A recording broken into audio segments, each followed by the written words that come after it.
What's it like to launch a startup in Singapore? We talk to founders who have done it, find out what success looks like for them, and the challenges they've overcome.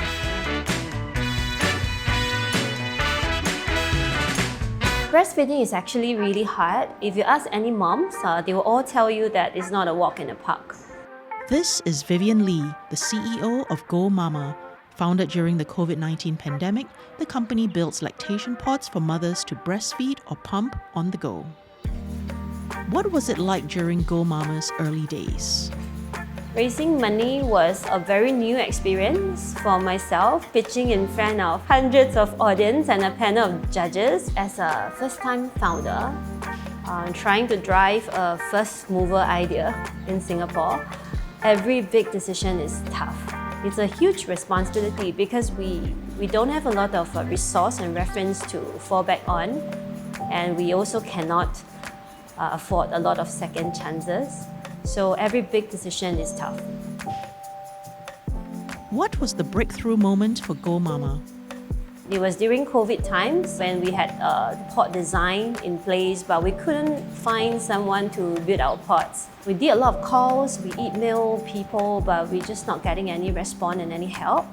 So we put on our track shoe and then I went door to door, knocking along Sungai Kadut, the factory under the hot sun. And thankfully, the effort paid off. We managed to find someone to build our first 5 pods for Sentosa Island's trial. We spent days and nights on the island just trying to get the pods up and ready and working, have it tested.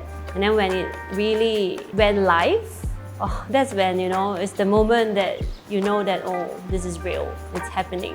When it all came alive, the 5 pods on Sentosa Island was, I think, the first breakthrough moment for Go Mama. Our target is actually to put out 50 pods by the first quarter of 2024. Recently, we've done a trial with Sengkang Community Centre, which is our first break-in to a neighbourhood space, and also with JTC, which is our first partner in the commercial space. We are quite hopeful that we will be able to replicate the success that we've had with Sentosa across our different trial partners. What's one piece of advice for someone setting up a startup?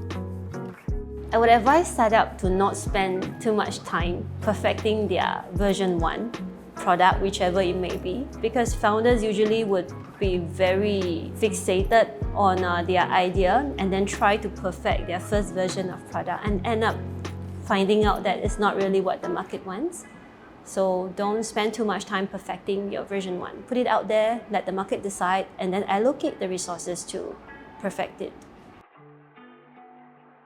Would you ever go back to a 9-to-5 job? Actually, I don't repel against the idea of going back to a 9-to-5 job, but at this moment, I'm just very invested in Go Mama's mission. To me, 9-to-5 is a luxury. Even when you go to sleep, sometimes, you just worry about things. A 9-to-5 job, you can still switch off, but as a founder, that's almost impossible.